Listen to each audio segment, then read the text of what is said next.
신약 성경 273페이지, 신약 성경 273페이지, 고린도 전서 9장 19절부터 27절까지 봉독합니다.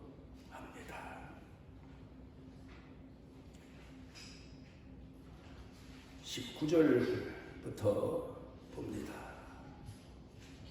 내가 모든 사람에게서 자유로우나 스스로 모든 사람에게 종이 된 것은 더 많은 사람을 얻고자 함이라. 유대인들에게 내가 유대인과 같이 된 것은 유대인들을 얻고자 하며, 율법 아래에 있는 자들에게는 내가 율법 아래에 있지 아니하나 율법 아래에 있는 자같이 된 것은 율법 아래에 있는 자들을 얻고자 하며, 율법 없는 자에게는 내가 하나님께는 율법 없는 자가 아니요 도리어 그리스도의 율법 아래에 있는 자이나, 율법 없는 자와 같이 된 것은 율법 없는 자들을 얻고자 하며, 약한 자들에게 내가 약한 자와 같이 된 것은 약한 자들을 얻고자 하며, 내가 여러 사람에게 여러 모습이 된 것은 아무쪼록 몇 사람이라도 구원하고자 함이니, 내가 복음을 위하여 모든 것을 행함은 복음에 참여하고자 함이라.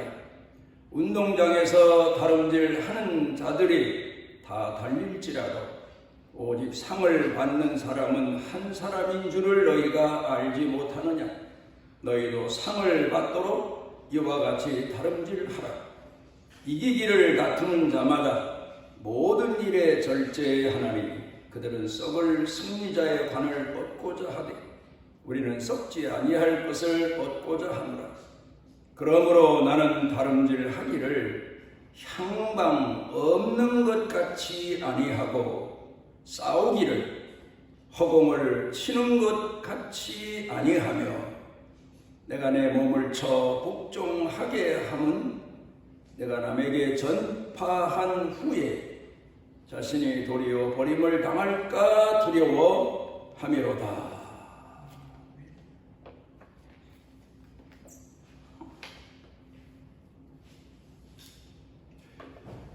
이번 주간에 손녀로부터 강아지 사진 여러 장을 받았습니다. 사진을 나한테 보내면서 거기 쓴 내용이, 할아버지 우리 식구 하나 또 늘었습니다. 이름은 모모라고 합니다. 그래서 내가 답변하기를 모자란 놈 같다. 세상이 지가 잘난 사람보다는 모자란 사람이 사랑받고 인정받는데 잘 골랐다, 사랑한다, 그렇게 보냈습니다.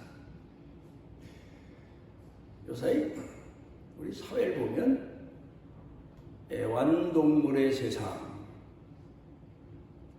애완동물이 과분한 사랑을 받고 사는 세상, 어찌 보면 살만한 세상이 돼서 유럽 사회처럼 애완동물을 가까이 하는 그런 나라가 됐다는 점에서 경제적인 발전이 왔구나 생각도 되지만, 어떻게 생각해 보면 또 서글픈 얘기입니다. 애완동물이 안방 가운데를 차지하고 마땅히 거기 있어야 될 노인들은 어느 시점이 지나면 나쁜 의미에서보다는 양로원으로 보내집니다. 그리고 거기서 일생을 마칩니다.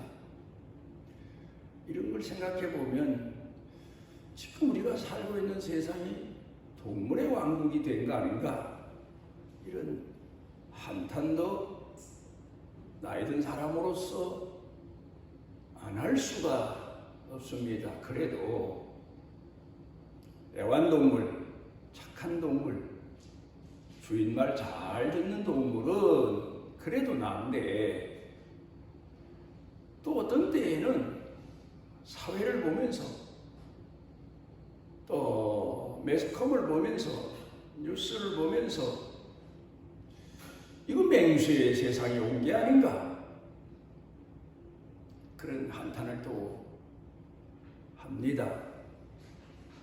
사나운 짐승은 집안에서도 말입니다. 어떻든 짐승은 마구간에 있어야 되고 옛날로 말하면 마루미창에 있다가 주인이 먹을 게 있으니 나와라 부르면 나와서 꼬리치고 먹고 또 들어가고 그런 세상이 돼야 되겠는데 내 나름대로의 세상을 보는 견해입니다.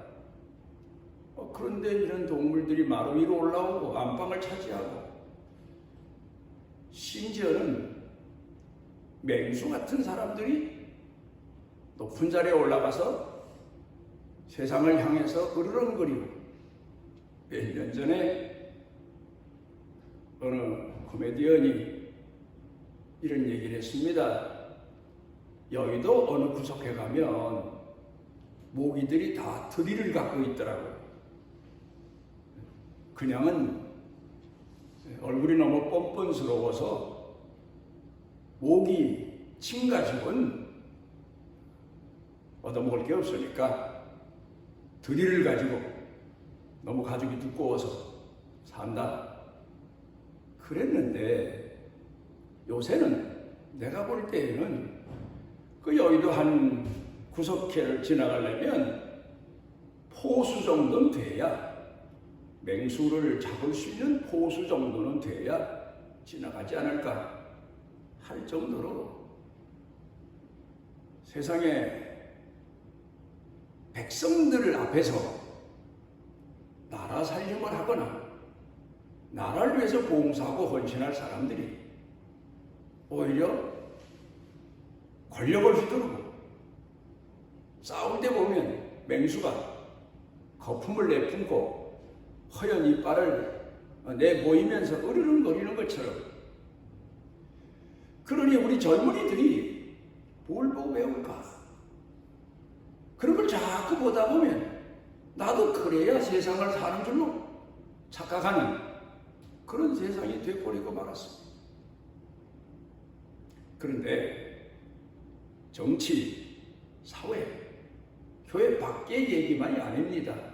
그럼 교회 안은 어떻게 됐나? 오늘 그 말씀을 드리려고 하는 겁니다. 성도들은 오늘 어떻게 살고 있나? 신앙을 얼마나 귀히 여기고 있나? 한마디로 말하면 하나님 성전을 내 집보다 더 귀히 여기고 찾아오르고 사모하고 갈망하면서 오늘을 살고 있나? 까마득히 성전을 잊어버리고 사는 것 같아서 젊어서 하나님 앞에 부름받고 목회자로 40여 년을 살아온 저로서는 하나님 앞에 새벽마다 한탄하며 기도하는 게 제 일과입니다. 성도들이 성전을 얼마나 귀히 여겨야 되나? 뭐 여러 가지 변명의 이유는 있어요. 정부에서 전염병이. 그러나 그런 제재가 있고 그런 위험이 있으면 어떻게 하면 법도 어기지 않고 어떻게 하면 전염병도 예방하면서 우리가 귀히 여기는 하나님 성전에 오르는 신앙을 지킬 수 있을까? 그걸 연구를 해야죠. 정부에서도. 우리 교회가 언제 한번 화재 사건이 자꾸 일어나니까 소방서에다 연락을 했죠. 그래서 소방서에서 소방대원 두 분이 와서 성도들에게 화재 예방에 대해서 교육을 시켰어요. 그리고 사람이 가다가 쓰러졌거나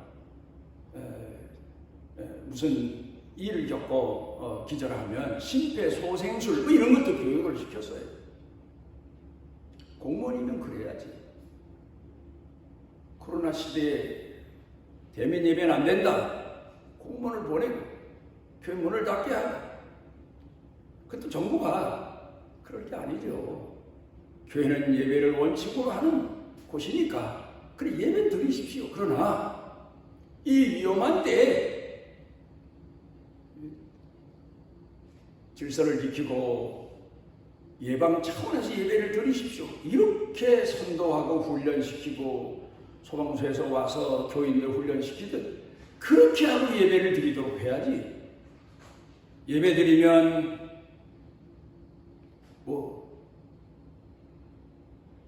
국가에서 권력을 가지고 고발한다. 이런 위협을 하고 참 가소롭습니다. 우리가 기독교 역사를 통해 보면 신앙 고백할 때마다 본디오 빌라도에게 고난을 받으사 참 빌라도가 지금 죽어서 어디가 있는지 몰라도 억울하기 짝이 없을 거예요. 교인들이 모이면 예배 드릴 때마다 본디오 빌라도에게 고난을 받았어요. 이 사람은 예수님을 놔주려고 했었어요. 그 부인은 더 했고. 그런데 판단이 흐려서 의지가 약해서 난 모르겠다. 그게 결국은 직권남용이죠. 회피죠. 직무유기죠. 유기죠. 직무유기. 그래서 교회에서 2000년을 두고 본디오 빌라도에게 기독교 역사에도 기록될 거야. 앞으로 문재인 정권 때 교회 문을 계속 닫게 했다. 예배 드리면 고발했다. 이거 보통 얘기인 줄 압니까?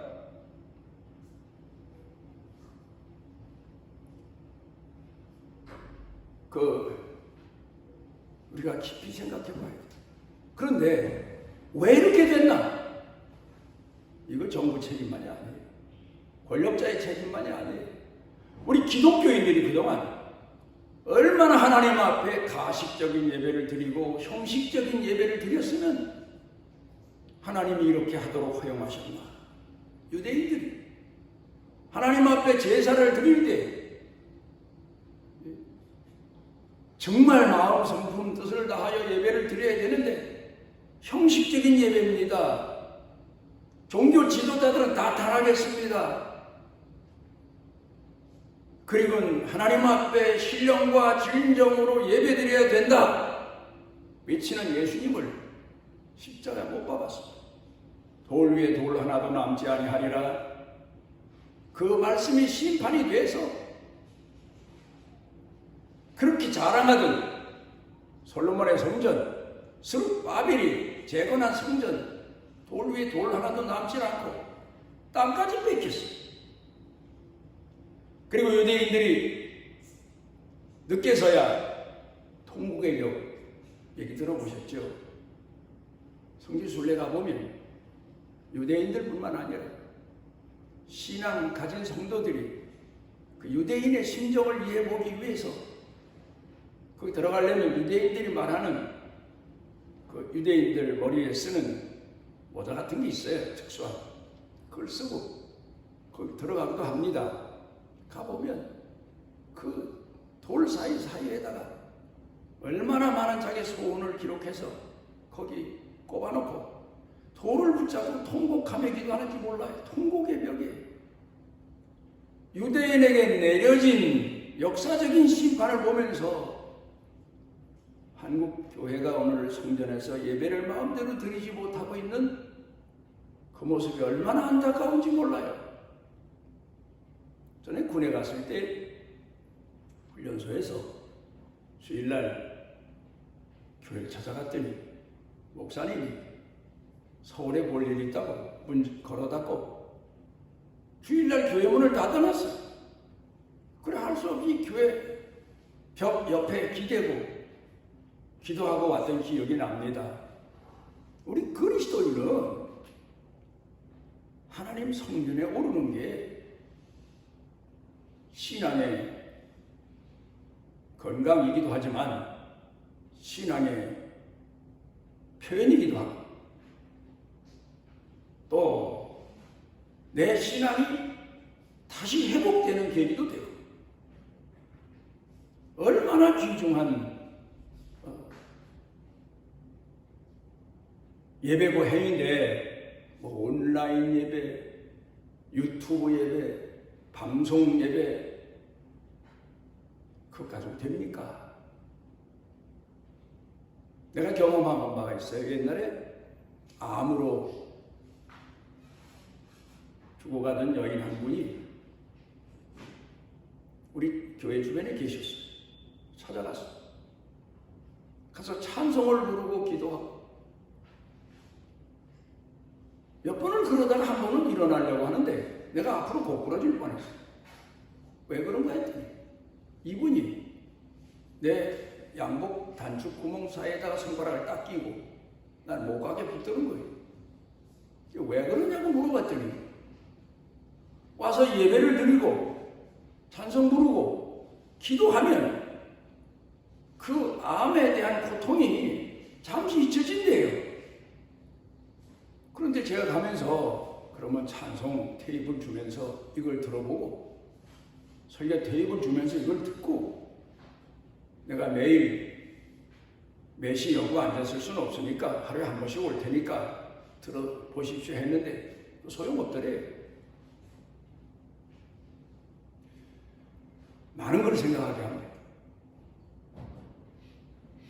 성전에 와서 예배드리는 신앙하고 집에서 무릎 꿇고 예배를 드리든 뭐 어떤 정성을 지극 정성을 쏟아서 예배를 드리든 TV 앞에서 설교 들어가면 예수님께서 성전을 내 아버지 집 또 예수님의 몸된 교회 우리가 지금까지 2000년 역사를 통해서 성도들을 가르치고 훈련시킨 신앙적인 깊은 지식이고 신학이고 교리입니다. 그래서 성도들은 성전에만 왔다 가도 은혜가 되고 내 영육이 새로워지는 것 같고 잃어버린 신앙을 되찾는 것 같고 그런데 점점 교회가 멀어져요. 이제 앞으로 이 유행병이 지난 다음에 교회가 어떻게 될까 어렵겠어요. 한 번 중병을 앓은 사람은 그 다음에 회복되기가 어려운 것처럼 이것도 제가 볼 때는 하나님이 내리신 심판이 아닐까, 징계가 아닐까, 경고가 아닐까. 그래야 깨달아야 되는데 뭐 요새 보면 교회에서 두 갈래로 갈라져서 무대뽀가 또 있잖아요. 그 전염병이 그렇게 나도는데 우리는 괜찮다 뭐 그래가지고 같이 모여서 수련회도 하고 예배드리고 그래서 그 병이 확 성도들 전부에게 퍼져서 사회에서부터 비난을 받고 성도들 고생하고 그 지도자의 문제예요. 지혜롭게 그런 것도 경계해가면서 이 사회에 있으니까 법도 질서를 지켜가면서 중요한 건 더 중요한 건 신앙을 지키는 거예요. 예배를 지키는 거예요. 그렇게 살아야 되는데 이 양우리를 지키는 목장의 개들이 벙어리 개가 됐는지 귀머거리 개가 됐는지 눈먼 개가 됐는지 자기네 편할 대로 꽤나 지혜로운 것처럼 그렇게 착각하고 앉았으니 교회 성도들은 어떻게 해야 되나? 뭐가 옳은가? 점점 더 정부가 옳은 것 같고 이런 착각 속에 빠집니다. 우로 좌로 치우쳐도 안 돼요.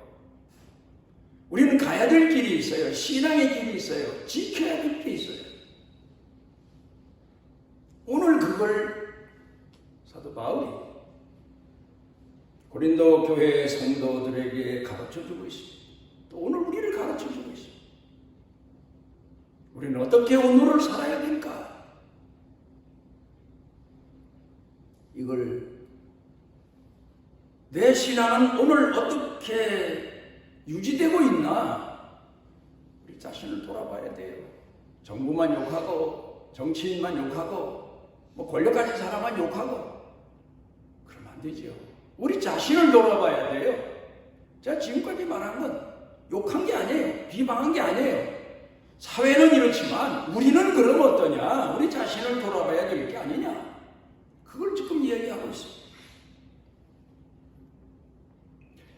1981년도에 아카데미 이 영화 수상에서 모든 상을 휩쓴 불의 전차라고 하는 영화가 있습니다. 근데 이 영화는 1924년 파리 올림픽에서 있었던 한 선수의 이야기를 줄거리로 하고 있습니다. 에릭 리들리라고 하는 청년이 대학생인데 100m 선수로 훈련 받고 그 실력이 대단해서 세계 시선을 집중받았습니다. 그래서 영국 대표로 파리 올림픽에 나갔는데 하필이면 100m 경기가 주일날 예배 시간에 있는 거예요. 근데 이 사람은 신앙에 투철한 사람. 저는 영국도 사랑합니다. 그렇지만 하나님의 말씀을 또 사랑합니다. 나는 경기에 나갈 수 없습니다. 예배 드려야 됩니다. 세상에 발칵 뒤집혔죠. 영국에서는 영국 황태자까지 오고 와서 별소리를 다 해도 죄송합니다. 저는 신앙을 지켜야 됩니다. 예배를 지켜야 됩니다. 그냥 넘어갔죠. 그 다음에 월요일날 400m 경주가 있는데 400m 경주를 뛰기로 훈련받아온 선수가 무슨 문제가 있는지 못 뛰게 됐어요. 그래서 에릭 리들이라고 하는 이 청년이 400m를 뛰게 됐어요. 그랬더니 매스컴에서 집중해서 100m 선수가 400m를 뛴다는 건 말도 안 된다. 100m 뛰는 것만 훈련받았는데 어떻게 400m를 뛰냐? 이건 괜히 참석 하나만 하다. 혹평을 했는데 막상 400m 경기에 나가서 뛰었는데 우승을 했어요. 신기록을 낸 거예요. 그 후로 16년 동안 이 기록이 깨지질 않았어요. 엄청난 영광을 얻게 된 거죠. 그를 욕하던 사람들이 아무리 예수를 믿어도 나라 선수로 갔으면 나라를 위해서 별소리 다 하다가 마지막 400m에서 우승한 소식을 듣고는 그래, 신앙의 절개도 지키고 나라를 위해서도 충성하고 그 청년 신앙을 오래도록 두고두고 칭찬합니다. 그리고 이제 이 청년이 대학을 졸업합니다.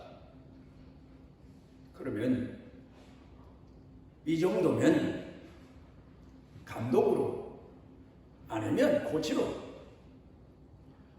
운동 선수로서의 일생을 편안하게 남을 지도하면서 살 수가 있었는데 또 세상이 이 사람 때문에 놀란 거예요. 왜냐하면 아버지의 뒤를 이어서 나는 중국 선교사로 가겠다. 그럼 중국 선교사로 가는 거예요. 아까운 사람을 잊어버렸다. 그래 정도죠. 그런데 이 사람이 가서 20년 동안을 젊은이가 중국 가서 선교를 하다가 그때 왜 2차 대전 때 일본이 중국까지 침공하지 않았어요? 우리나라는 일찌감치 정복하고. 그래서 그 일본 수용소에 잡혀간 중국인들을 위해서 헌신을 다하다가 지경으로 젊은 나이에 세상을 떠나고 말았다. 안타까운 얘기입니다. 여기서 우리가 뭘 생각합니까? 그 사람 바보 아니야? 아니에요. 그는 자기 앞에 어떤 영광이 주어지고 사람들로부터 관심 받는 자리가 있을지라도 나는 하나님 앞에 부름받은 사람이다. 하나님이 내게 원하시는 일을 위해서 내 일생을 바치겠다. 그런 각오와 결심으로 어떻게 보면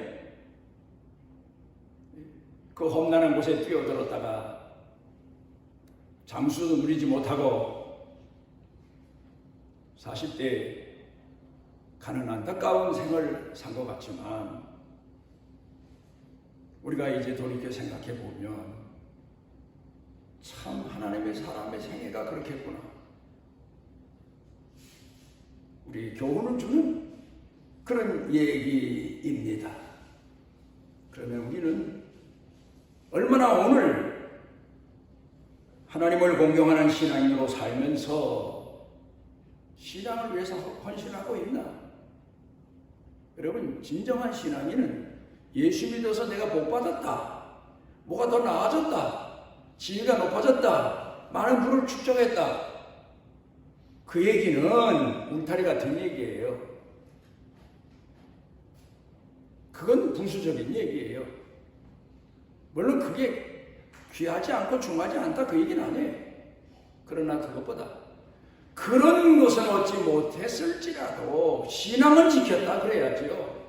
그런데 부도 권력도 지위도 다 얻었다, 그런데 신앙을 잃었다. 오늘 사도 바울이 성경 본문에서 가르쳐 교훈하는 얘기예요. 그 사람은 핵심을 잃은 거다. 고린도 교회 성도들에게 이름은 핵심을 잃는 거다. 이름은 패배자가 되는 거다. 이름은 그리스도인으로서 실패로 생을 마감하는 거다. 깨어야 된다, 정신 차려야 된다, 그렇게 말합니다. 사람의 생이 뭐냐? 시편 90편에 보면 이 모세가 거기서 고백하고 있지 않습니까? 바람과 같다, 안개와 같다. 모세가 얘기한 내용을 쭉 돌이켜보면 우리가 다시 한번 우리 삶을 돌이켜봐야 돼요. 나는 지금 어떤 생활을 살고 있나? 안개와 같이, 바람과 같이, 뭐 한때 지나가는 것처럼 그렇게 생이 마감되어 가는 생활을 살고 있는데, 나그네 인생을 살고 있는데, 나는 지금 어느 시점을 살고 있나? 목적을 위해서 나는 어떤 방법으로 살아가고 있나? 이걸 생각해 봐야 돼요. 여기다 하나 더 붙인다면 내 경험입니다. 나는 이곳에 와서 지형적으로 저녁 노을이 아름다운 그런 곳입니다. 나는 모르고 서산에 구경하면은 우리 초록예배당이다 했는데 서산에 그 관광 안내서를 보니까 구경까지 있더라고요. 그러면 하나 더 붙여서 여긴 서산의 십경이다, 그럴 정도로 저녁 노을이 아름답습니다. 근데 그 노을을 보면서 많은 걸 생각합니다. 내가 지금 어느 때를 살고 있나? 바로 이 시점을 살고 있지 않나? 조금 있으면 해가 기우는 것처럼 내게 어둠이 올 거고 깊은 밤이 올 거고 새벽을 기다리는 그 믿음으로 오늘을 살아야 되지 않겠나? 그러면서 나 자신의 신앙을 돌이켜보기도 합니다. 오늘 성경 본문 말씀으로 다시 돌아가서 봅니다. 사도 바울은 그가 쓴 편지 중에서 여러 가지로 비유를 들고 있습니다. 농부로 비유한 적도 있고 오늘 성경 본문에는 경기로 비유합니다. 이 고린도 지방에서 당시에 세계적인 경기로 유명한 그런 아테네 지역이 가깝습니다. 그러니까 운동 경기 선수에 대한 이야기를 많이 들었을 겁니다. 그러니까 사도 바울이 그 경기 이야기를 비유로 들면서 경기하는 중에 승리자는 이래야 되지 않겠느냐. 그럼 우리 성도들도 신앙 경기에 있어서 하나님을 바로 공경하며 바로 하나님 앞에 충성해야 되지 않겠느냐. 이걸 얘기하고 있습니다. 자, 경기 중에서 여러 가지 법칙이 있습니다만은 우리가 정신 차려서 알아둬야 될 게, 아무리 유능한 실력을 가진 사람이라 하더라도 파울 선수가 있어요. 파울을 뽐하면 끝나는 거예요. 오늘 우리 사회를 보면 보잖아요. 높은 데 있는 분이 이 사람은 내세우면 내가 원하는 곳에서 내 뜻을 이루겠다 생각하고 세웠는데 파울 선수만 어떻게 뽑아서 내보내는지 모르겠어. 그래, 아버지가 파울 선수니까 딸도 학교 가서 공부 제대로 합니까? 그래서 또 문제를 일으키고, 어머니가 파울 선수니까 또 아들이 군대 가서 군대 생활 제대로 하면 또 문제가 일어나. 이거 경기 바로 할 줄 아는 그런 지도자를 세워야 되는데 이게 문제죠. 그러면 남의 얘기만 합니까? 우리는 하나님 말씀대로 법대로 주의를 거룩하게 지키고, 주의를 지켜라. 가끔 식당에 가보면 주일은 쉬입니다. 그렇게 팻말 써붙인 집이, 이 집은 교인이구나. 근데 거기다가 하나 부족한 게 있어요. 주일은 교회 예배 드리러 갑니다. 그래서 쉽니다. 이렇게 설명을 써놔야지. 주일이라고 집에서 가만히 쉬고 놀면 그게 주일 지키는 겁니까? 네. 오늘 한국교회 성도들이 주일의 깊은 의미를 상실하고 말았어요. 예배가 빠졌어요. 성전에서 드려지는 예배, 그게 빠졌어요. 기독교 역사를 거슬러 올라가 보십시오. 제단 쌓는 일, 성전 오르는 일, 이게 바로 생명보다 귀한 일이었어요. 한국교회가 깨달아야 돼요. 회개해야 돼요. 지금 어느 시점에서 머물러 있는지를 발견해야 돼요. 그런데 오늘 성경 본문에서 사도 바울이 말하는 내용을 보게 되면 향방 없는 자처럼 남보다 앞서 뛴다고 그 우승자가 됩니까? 방향이 바로 목적을 향해서 뛰어야죠. 이런 얘기 있잖아요. 새가 날아가다 죽어도 제 고향으로 머리를 둔다, 제 집으로 머리를 둔다, 그런 유명한 얘기가 있어요.